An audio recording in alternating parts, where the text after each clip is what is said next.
Hello friends, मैं शशि सिडाना स्वागत करता हूं आपका आपके अपने YouTube channel chemistry and GK Shashi Sidana पर।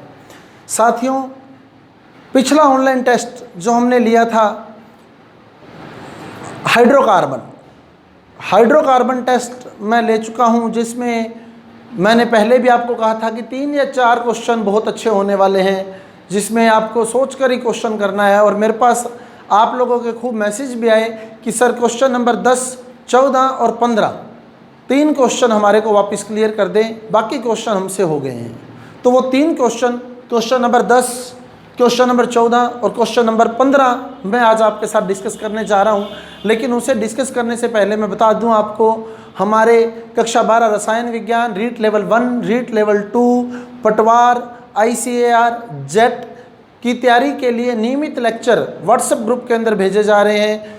व्हाट्सएप ग्रुप में जो भी स्टूडेंट मेरे साथ जुड़ना चाहता है वो मेरे मोबाइल नंबर 9928782905 पर अपना नाम व पता तथा साथ में ये भी मेंशन करे कि वो किस ग्रुप में ऐड होना चाहता है। मेरे मोबाइल नंबर पर एक मैसेज डाल दे, व्हाट्सएप मैसेज, ताकि मैं उसे उस ग्रुप में ऐड कर सकूं। अब जो टॉपिक हम लोग डिस्कस कर रहे हैं, हाइड्रोकार्बन का ऑनलाइन टेस्ट। हाइड्रोकार्बन के ऑनलाइन टेस्ट में 10वां क्वेश्चन, जिसके बहुत सारे मैसेज मेरे पास आए कि सर 10वां क्वेश्चन थोड़ा क्लियर कर दें कि किसी भी श्रेणी के 2 क्रमागत यौगिकों में अंतर होता है, तो वो अंतर किसका होता है? CH3 का होता है, C का होता है, CH4 का होता है या CH2 का होता है। तो उसको देखें, पहले तो श्रेणी देखें। तो श्रेणी में हम चाहे एल्केन लें, चाहे हम एल्कीन लें, कोई सी भी एक श्रेणी ले सकते हैं, चाहे हम एल्काइन लें। इसके अलावा चाहे आप कार्बोक्सिलिक एसिड ले लो, चाहे आप अल्कोहल ले लो, कोई भी श्रेणी आपके पास, एक श्रेणी आपने सोचनी है। और क्रमागत मतलब कंटिन्यू, 2 कंटिन्यू यौगिक आपने सोचने। जैसे मैं एल्केन के कंटिन्यू उदाहरण लिख रहा हूँ। मेथेन CH4 सूत्र है, एथेन C2H6, प्रोपेन C3H8।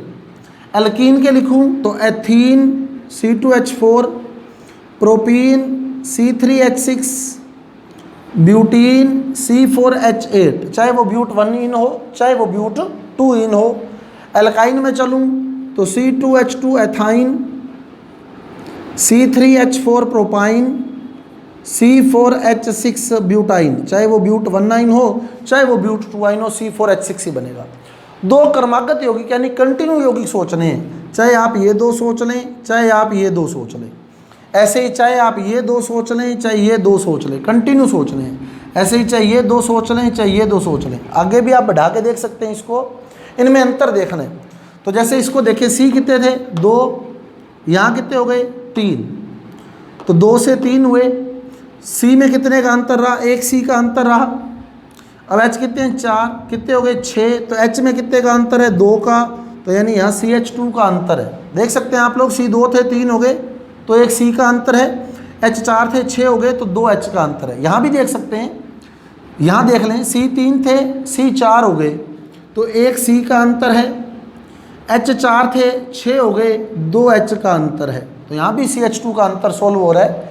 यहाँ देख सकते हैं आप लोग, यहाँ C 1 था, 2 हो गए, तो 1 C का अंतर है। H 4 था, H 6 हो गए, 2 H का अंतर है। तो इस प्रकार किसी भी श्रेणी के 2 क्रमागत यौगिकों में CH2 समूह का अंतर होता है।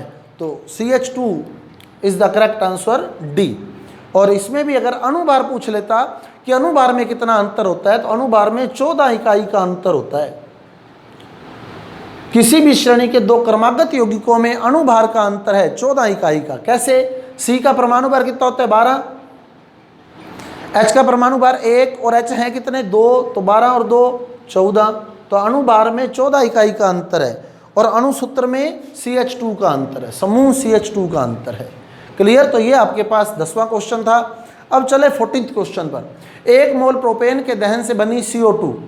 ये तो इसमें दिक्कत आई थी, कुछ स्टूडेंट के मैसेज है कि सर बैलेंस ही नहीं हुई। अरे भाई, बैलेंस करने की ज़रूरत नहीं पड़ती है, थोड़ा सा आइडिया लेना है आपने।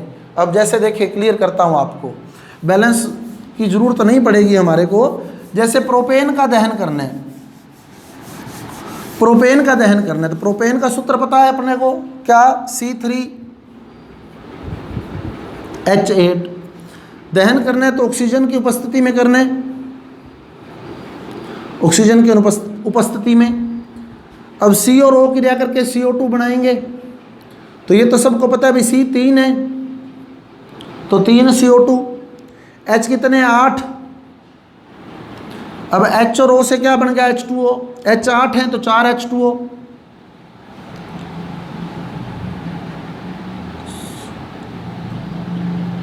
CO2 का द्रव्यमान पूछा इसमें, 1 मोल प्रोपेन के पूर्ण दहन से बनी CO2 का द्रव्यमान।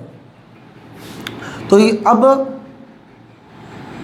अगले में बैलेंसिंग में दिक्कत आई थी, यहाँ तो हो गया था क्वेश्चन, ये काफ़ी बच्चों ने सही किया है, काफ़ी स्टूडेंट का सही है। ओ देखिए तो 6 और 4 10 यानी 5 O2। अब आपसे CO2 का द्रव्यमान पूछा है, C का परमाणु भार 12, O का 16, 16 दूना 32, 32 12 44 और 3 बने हैं तो 44 × 3, तो 44 × 3 यानी 132 ग्राम, तो 132 gram is the correct answer. बहुत सिंपल क्वेश्चन था। अगले क्वेश्चन में मैसेज आए थे कि सर एथेन की बैलेंसिंग नहीं हुई हमारे से, तो उसको जरा देखें अपने कि बैलेंस करने की क्या ज़रूरत है, अपने को थोड़ा सोचें। एथेन का सूत्र C2H6, दहन करना है तो O2 के साथ, C और O क्रिया करके क्या बना गए CO2, H और O क्रिया करके क्या बनाए H2O। C कितने हैं 2, H कितने हैं 6, तो 3 दूनी 6, क्लियर। अब O गिन लो कितने चाहिए, 4 और 3 7 O चाहिए, कितने O चाहिए 7 O। O का द्रव्यमान कितना होता है 16, 16 × 7 सीधा कर दो, 16 7 112 ग्राम उत्तर आ जाएगा आपका। 7 O ही तो चाहिए, 7 O का सीधा देख लो, 7 O का द्रव्यमान कितना होगा 112 होगा, 16 7 112, क्लियर।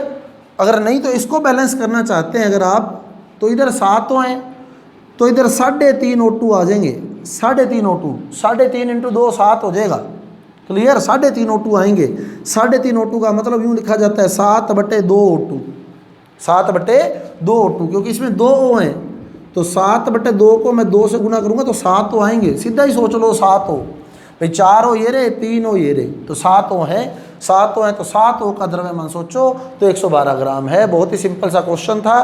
तो ये 3 क्वेश्चन जिसके बहुत ज़्यादा मैसेज मेरे पास आए थे वो तीनों आपको डिस्कस करवा दिए, और आगे भी हम इसी तरह जुड़े रहेंगे। ऑनलाइन टेस्ट कृपया इस बार पहले से बेटर है, लगभग 81 स्टूडेंट ने ऑलमोस्ट एग्ज़ाम दिया है और पिछले पेपर में सिर्फ 54 स्टूडेंट थे, इस बार 80 के नियर अबाउट पहुँचे हैं। तो मैं निवेदन करूंगा आपसे कि टेस्ट देने की संख्या ज़्यादा से ज़्यादा बढ़ाएं, ताकि आप अपना आकलन कर सके, अपनी तैयारी का स्तर जान सके कि कहाँ तक हमारी तैयारी है।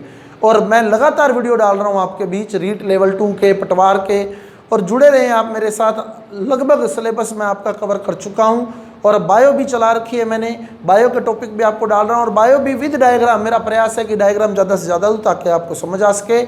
तो निवेदन करूंगा आपसे अपनी पढ़ाई जारी रखें, एग्ज़ाम कभी भी हो सकता है, बोर्ड के एग्ज़ाम अनाउंस हुए हैं अभी, तो वेट नहीं होगा, ये ध्यान रखें। समय का इंतज़ार मत करें, समय के साथ चलें। धन्यवाद।